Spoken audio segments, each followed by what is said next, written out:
Boa noite a todas e a todos. Meu nome é Guilherme Ramalho Arduini. Eu gostaria, então, de me somar aos agradecimentos à BAEMA e ao IAAF, e também à acolhida calorosa que a Escola do Parque, a Escola da Vila, nos proporciona, não é? E também agradecer a atenção desses bravos guerreiros, dessa audiência que abunda em qualidade. E gosto muito desse formato nosso, no sentido de que, de fato, é uma conversa. É mais do que uma audiência, nós somos interlocutores para esse diálogo. Na minha parte dessa conversa, eu instituí o nome Conhecer, Saber e Contemplar, Sentidos da Educação para Tristão de Ataíde. Eu quero defender a ideia de que no ato de educar nós temos 3 dimensões, as quais eu aplico o nome Conhecer, Saber e Contemplar, e quero usar o Tristão de Ataíde, como já foi dito, Alceu, Amoroso Lima e Tristão são a mesma pessoa, e quero usar então o Tristão como ferramenta, como estratégia didática para pensar nesse ato de educar, seja como documentação para ser lida nas aulas de história, seja como alguém que também foi um professor e que também teve professores que o moldaram na sua decisão de ser professor. Bom, para chegar aqui essa noite, eu tive uma trajetória que eu vou falar muito brevemente. Eu trabalho com formação de professores desde 2008, terminei a graduação em História em 2004, e já a partir de 2008 tenho trabalhado com formação de professores em diferentes etapas, desde a formação inicial, em cursos de licenciatura, até em especializações promovidas pela Unicamp, e também como formação contínua em redes do Estado de São Paulo. E então, entre 2014 e 2015, eu defendo o doutorado, publico a dissertação pela editora da USP e passo a trabalhar num ambiente, numa rede chamada Instituto Federal de São Paulo, na qual eu atuo como professor de ensino médio dos primeiros anos, de uma matéria chamada Estudos sobre o Trabalho, também como coordenador de um dos cursos de ensino médio e como professor de um curso de licenciatura, onde eu desenvolvo uma reflexão sobre ciência e tecnologia. Então, os meus temas de pesquisa têm sido o trabalho e a cultura hoje. Será que o trabalho ainda tem a centralidade que ele já teve em sociedades passadas? Ou será que as lutas por reconhecimento, as definições que as pessoas fazem de si mesmas, não são mais como pertencentes a uma certa classe profissional, ou, de uma forma mais abstrata, a classe trabalhadora ou a classe patronal, e sim como uma pessoa que pode ser de uma etnia europeia, de uma etnia de origem africana, como de uma certa orientação, uma certa escolha de gênero? Como é que o trabalho e a cultura se relacionam e como é que elas ajudam a moldar o modo como as pessoas se enxergam na sociedade, né? E, a partir disso, então, ou para introduzir esses temas delicados e complexos, é necessário pensar na didática da história e da sociologia. Como é que se tenta, ao menos, se convida os nossos estudantes a desenvolverem o gosto pela leitura, numa sociedade que é extremamente visual? Hoje você pode procurar vídeos sobre tudo, desde ficar rico, até fazer o prato da sua janta, até decidir o próximo destino da viagem. E, no entanto, as pessoas ainda leem, e talvez até leiam mais do que no passado, se você considerar os diferentes suportes, como posts de blogs e de outras redes sociais. O suporte mudou, o contexto social da leitura mudou, mas as pessoas ainda leem. Então, acho que é interessante incluir essas fontes visuais, essas formas diferentes de produção textual nas nossas aulas de História e Sociologia. E, como eu disse, o interesse em especial pela História e Sociologia vem da minha trajetória, da graduação em História, do doutorado em Sociologia. E, por fim, como esse próprio exemplo que eu dei já demonstra, a ciência e a tecnologia, ou até prefiro falar em tecnociência, na medida em que essas duas coisas são inseparáveis e elas são inelutáveis no nosso cotidiano, né? O modo como nós trabalhamos, nós nos divertimos, nós nos relacionamos, está pautado o que nós entendemos por corpo humano. Tudo isso está pautado pela tecnociência. Então, o que eu vou falar hoje tem um pouco da tradução dessa minha trajetória e desse meu interesse. Fiquei muito feliz quando recebi o convite para vir falar aqui na Escola da Vila. E depois do êxtase vem a agonia. Como é que eu mereço a atenção das pessoas que vão deixar suas casas depois de uma jornada de trabalho para vir assistir? Quem será que eu vou encontrar lá? Aí eu pensei que possivelmente a gente teria basicamente 3 públicos e para cada um deles eu tenho um objetivo e eles se conjugam. Em primeiro lugar, eu pensei, eu vou encontrar aqui profissionais da educação. E com relação a eles, eu quero discutir, sugerir, como proposta inicial da conversa, uma leitura criativa de Vygotsky. Então, quando eu for falar nas 3 dimensões que eu acredito que podem ser trabalhadas no ato de educar, certamente eu estou bebendo da ideia do protagonismo do estudante, do papel do docente como mediador desse processo, da Bildung, esse conceito alemão que quer insistir na ideia da formação individualizada dos nossos estudantes, do papel da linguagem na construção de sentido para o mundo. Mas, além dos profissionais da educação, poderia ter, a gente já imaginava que tivesse, familiares de Alceu Moroso Lima, ou pessoas que poderiam compartilhar, as memórias, as vivências que eles têm.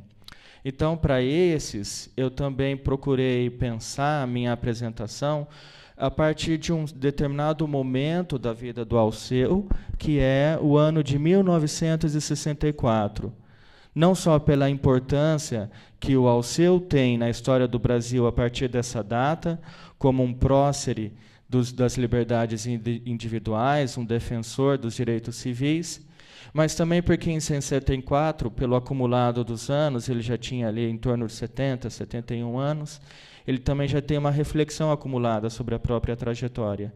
Então, é possível trabalhar, a partir do estilo amorosiano, questões que são de política, mas também questões que são de psicologia, de construção de uma visão de uma autoimagem. E, por fim, a gente teria pessoas dispostas a dialogar sobre educação e o papel da educação na formação de uma sociedade democrática. Nesse sentido, essa fala também contempla uma reflexão sobre que papel a educação pode ter na promoção desses direitos civis e que risco a sociedade corre quando ela perde a proteção a esses direitos. Como lidar com as incertezas do futuro e, inclusive, com as incertezas da continuidade de uma vida democrática. A partir disso, a estrutura básica é responder, na primeira parte da minha fala, o que significa educar. E, além de fazer uma reflexão inicial conceitual, depois eu quero ver se ainda sobra tempo para falar do ponto de vista de um exemplo prático, já utilizando o próprio Alceu. Bom, quando a gente fala em conhecer, saber e contemplar, qual é a diferença entre cada um desses verbos? A gente pode começar sempre pela definição do dicionário. E aí eu chamo a atenção de vocês para o fato de que, em conhecer, a gente tem uma definição que envolve ter uma noção. Ainda não é uma ideia detalhada, mas que se adquire por experiência direta ou por informações recebidas de outrem. Sempre existe essa ideia do sair de si, do estabelecer uma relação com uma alteridade, que pode ser um elemento da natureza, um fenômeno social. Natureza já é uma produção cultural. Então, a gente pode pensar na nossa paisagem, mesmo de uma floresta, como uma produção cultural também. E qual seria a diferença entre conhecer e saber? O saber já exige mais detalhe. Então, conhecer especificamente uma técnica, ou é também a capacidade de fazer, realizar algo ou de explicar esse algo. Aqui eu chamo a atenção de vocês para o fato de que saber implica não só um movimento em direção à alteridade, mas uma compreensão do que ela é, através da linguagem, que pode ser inclusive uma linguagem construída, conceitual, a partir do que se trabalha, por exemplo, numa aula de história.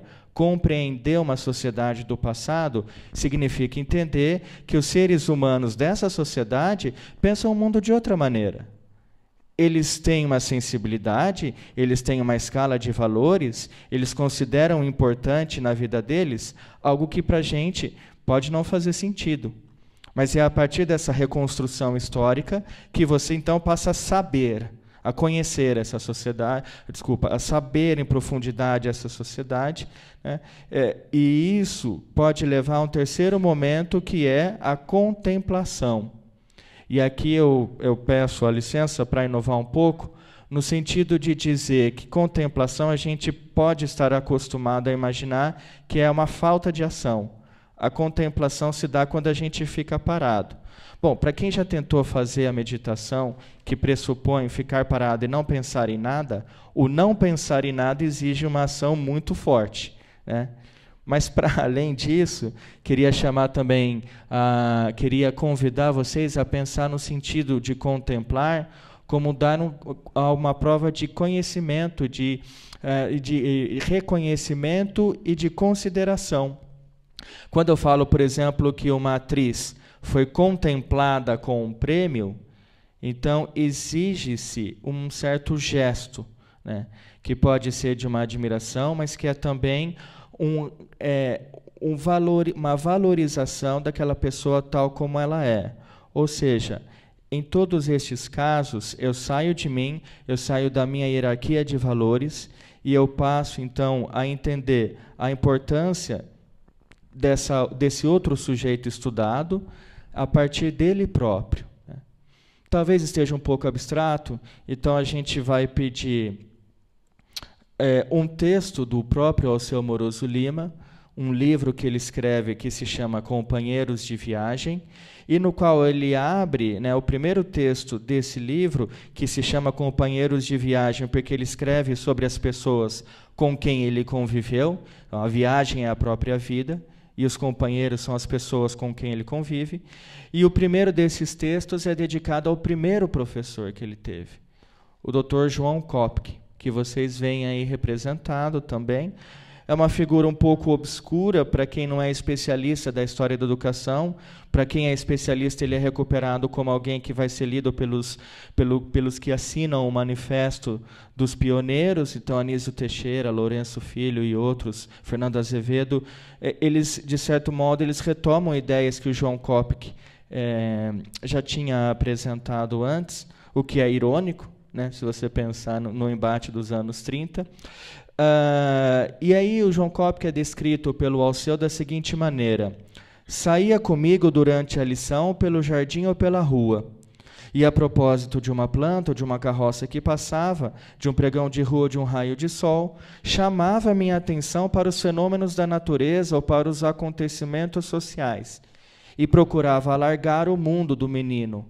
Veja, você tem aí inicialmente, até de forma física, o conhecer, o sair de si, que nesse caso se traduz inclusive por sair do ambiente de aula, sair da própria casa, né? E também o saber, que inclui o alargar o horizonte de menino.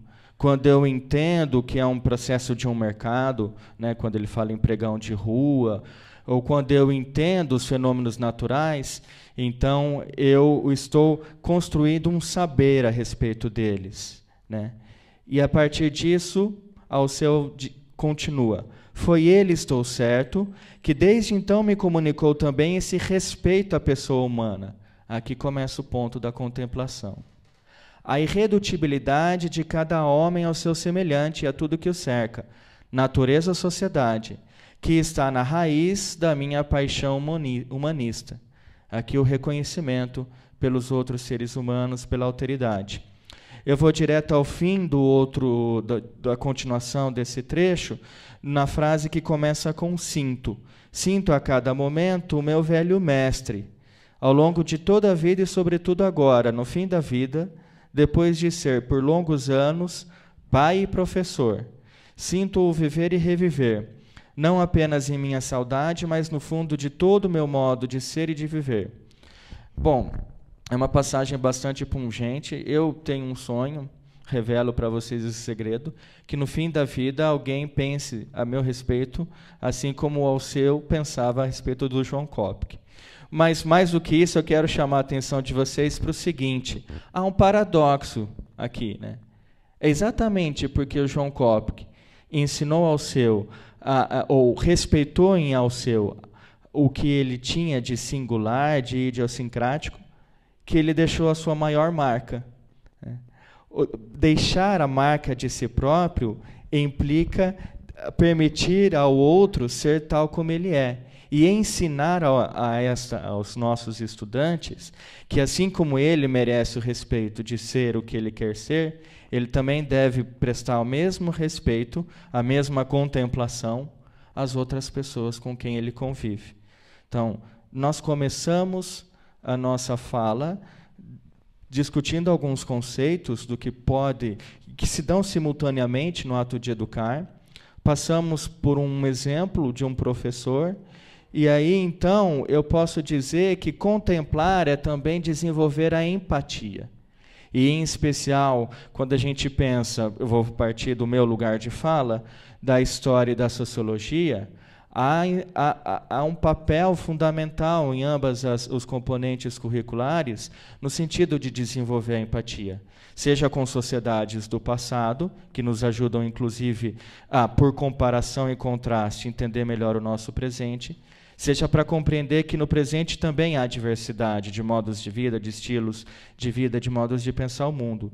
A empatia, portanto, é essa capacidade de se colocar no lugar do outro e de perceber como o outro raciocina, que não significa simplesmente reproduzir o que ele pensa. Há também um trabalho analítico que é próprio, né, de quem entende de outra maneira, de quem tem os conceitos da sociologia ou da história, mas que é capaz de entender como a outra pessoa pensa.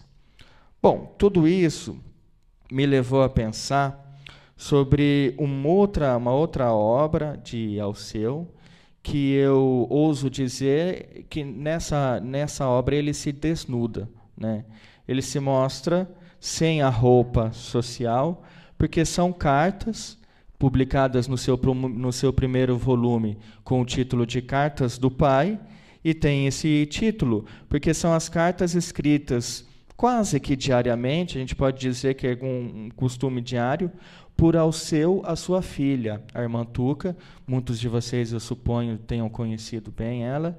E nesse volume, Cartas do Pai, saem as cartas escritas entre 58 e 68. Por que seria interessante pensar no uso dessas cartas no ambiente escolar, né? Porque elas são cartas escritas para serem lidas exclusivamente pela Lia, mas que, ao mesmo tempo, servem como um laboratório de ideias que depois reapareceriam em artigos de jornal, em livros, até mesmo a edição de livros é uma coisa que discute. Então, assim, esse papel da Lia como editora informal de Alceu é algo que ainda merece ser mais estudado. Mas, além disso, né, se você pensar no gênero textual da epístola, né, como é que se trabalha esse gênero textual? Como é que se trabalha a construção de sentido de mundo através do exercício da redação? Esse gesto desusado de escrever cartas para tornar mais claro para si, em primeiro lugar, e depois para os outros o que se pensa, é algo que, talvez até pelo contraste, né, pela diferença em relação ao nosso cotidiano, é algo que pode chamar a atenção, em especial dos nossos estudantes do ensino médio, penso eu, né? E aí eu sugiro um trabalho a partir da década de 60, ou mais precisamente com cartas de 64. Eu escolhi 2 trechos. O primeiro deles é na verdade, os 2 trechos são da mesma data, de 24 de março de 64. Essa data, 24 de março de 64, remete a alguma coisa no conhecimento de vocês? O que aconteceria uma semana depois que essa carta foi escrita? Será que houve algum evento, alguma tomada de poder pelos civis, e, na verdade, com apoio civil pelos militares? Essas perguntas podem ser feitas para os nossos estudantes, na esperança de que isso também atice um pouco a curiosidade deles. E aí, né, o trecho que eu escolhi começa com a seguinte frase: a leitura dos jornais hoje é o pior veneno que se possa ingerir. Algo que talvez a gente considere atual também, não é? Dir-se-á que eles refletem apenas a situação real, e que a situação é que está agitada, com a radicalização cada dia mais avançada. Agora mesmo leio que no dia 1º de maio se projeta um comício monstro, mais um em São Paulo, que será o comício do macacão, para se opor ao comício das meias de seda do outro dia.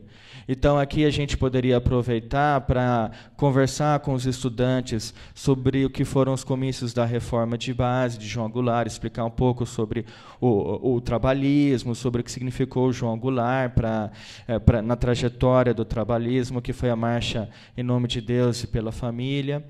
E aí isso, então, nos permite, a partir do relato de alguém que está vivendo, que não tem muita clareza, então ele fala de algo que não aconteceu, porque antes de 1º de maio já começa a repressão da ditadura civil-militar, mas essa capacidade de ver pelos olhos de quem está vivendo o momento é algo que merece ser explorado pelo docente, né?